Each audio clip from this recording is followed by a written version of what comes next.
Well, good morning, everyone. My name is Mighty Stream. I'm going to do your July the 29th spiritual principle a day in a meditation. I hope you're having a wonderful morning. The title of this meditation is Being Prudent with Our Obligations. We learn to take on obligations thoughtfully to ensure that we can follow through on what we've promised. That comes from the Living Clean book, chapter 6, Money. Looking back at our active addiction, most of us can see a clear theme. Moderation was not a strength for us. If something is enjoyable, worthwhile, valuable in any way, why not get as much as we possibly can of that thing? The fact that we never seemed to be satisfied was a crippling weakness for most of us.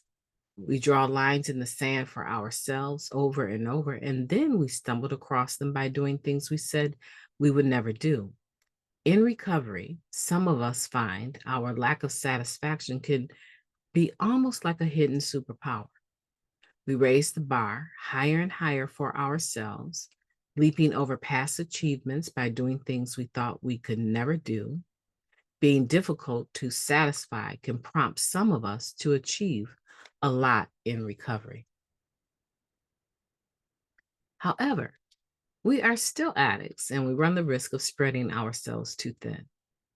We may be inclined to think of prudence as being careful with our money, which is a difficult lesson most of us must learn at some point in our recovery.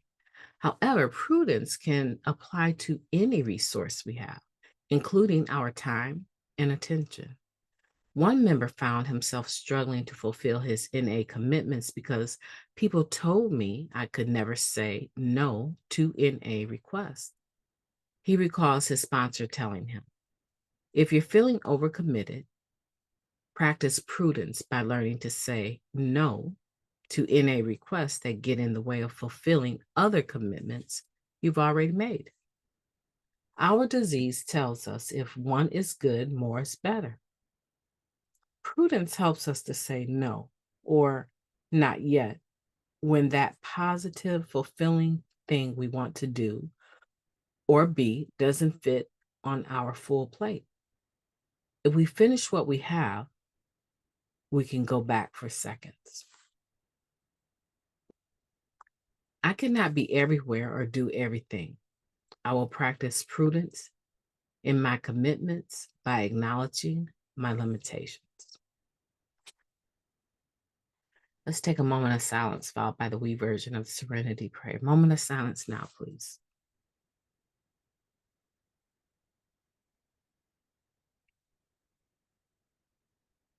God, grant us the serenity to accept the things that we cannot change, the courage to change the things that we can, and the wisdom to know the difference. Just for today, please and thank you.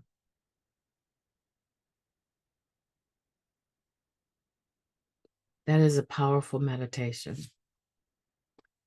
Prudence, because people do think of prudence being applicable to finances, right?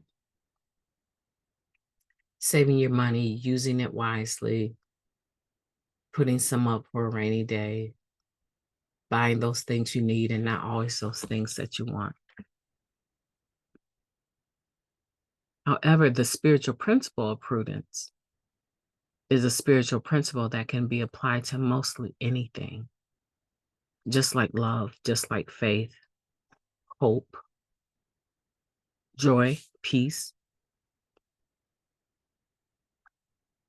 Prudence is a spiritual principle. And the core of prudence is deeply rooted in modesty.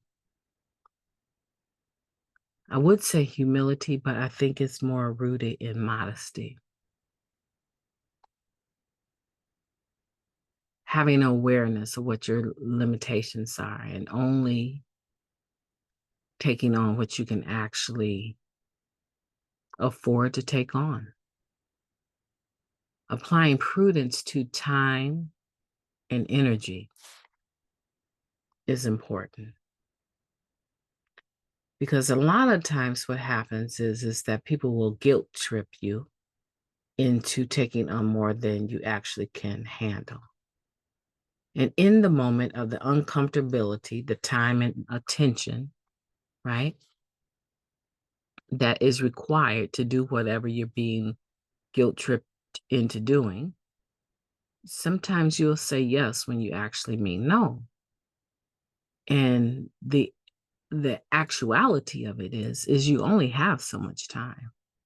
And so at some point in time, what tends to happen is if you've taken on a commitment on top of all of your other commitments, and you don't really have time to do justice to that commitment, that new one, because your plate is full, you end up dropping the ball on that added commitment.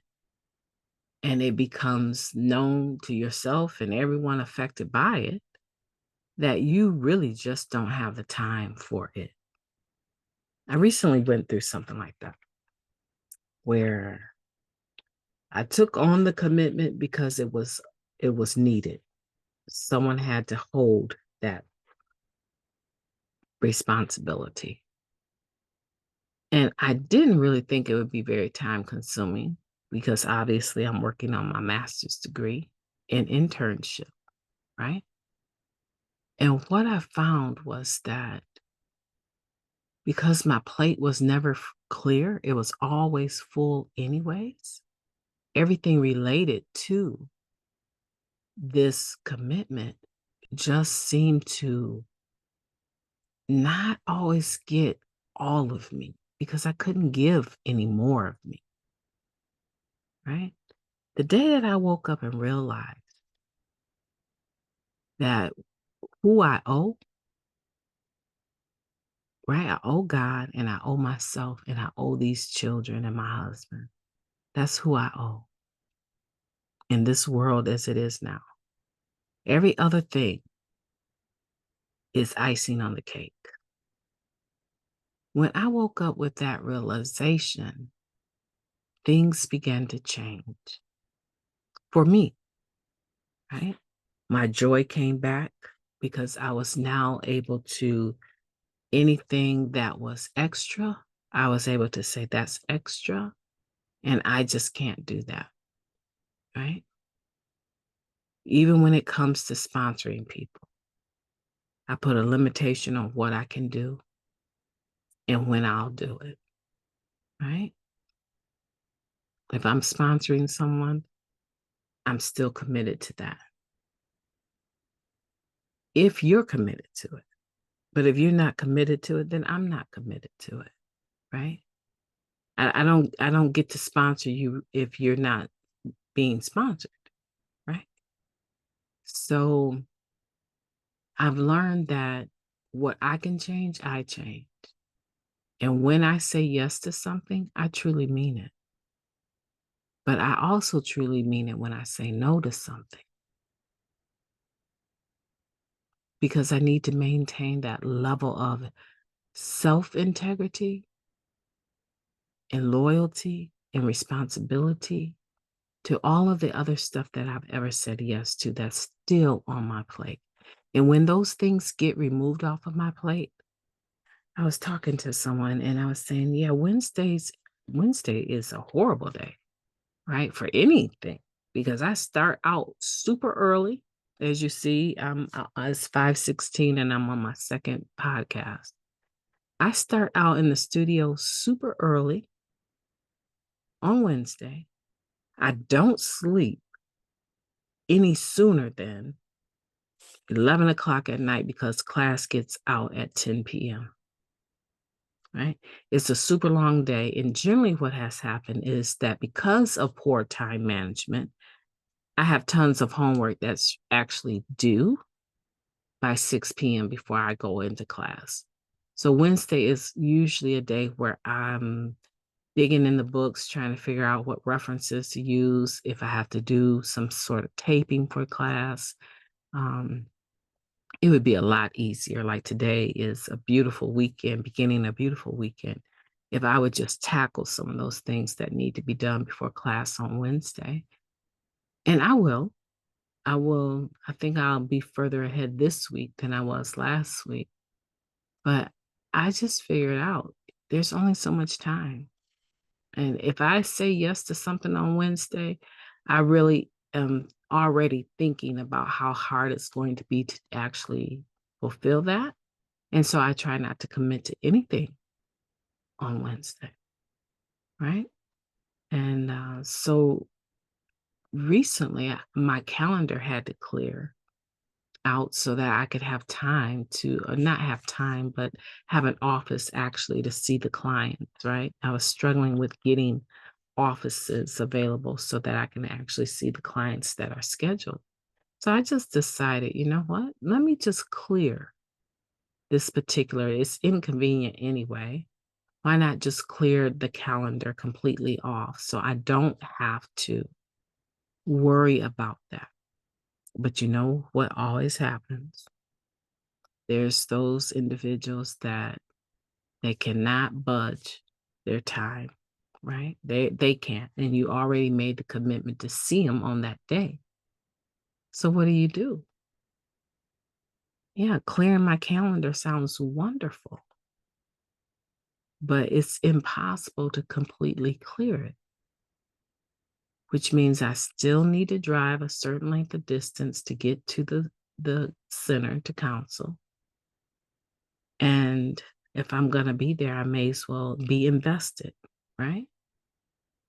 And so sometimes when someone says, "Well, can I you see me on a Wednesday?" No, I'm not adding any new people.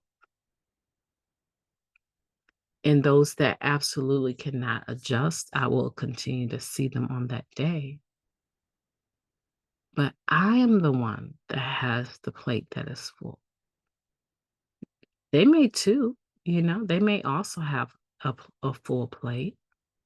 But what I've committed to is what I'm responsible for. And as things begin to clear up, I can start to breathe. So this one individual asked me about being seen on a Wednesday. And I told them after I graduate, right? And I no longer have a class that ends at 10 p.m., I will definitely be able to open that schedule up where I would be able to see you on the most convenient day for you. That was so hard to have to say. But that is a part of being prudent. That's just a small example, just a very, very, very small example. So today, I want for you to go back through this meditation and think about your time and attention as being a resource, just like money, that you need to be prudent over. Remember that you cannot be everywhere and do everything for everyone. You can barely do it for yourself, right? That's a reality. Practice prudence in your commitments by acknowledging your limitations. To me, that's prudence, but it's also modesty. My name is Maddie Stream. I've enjoyed talking to you today. I hope that you will have a beautiful day on purpose. I intend to talk to you soon.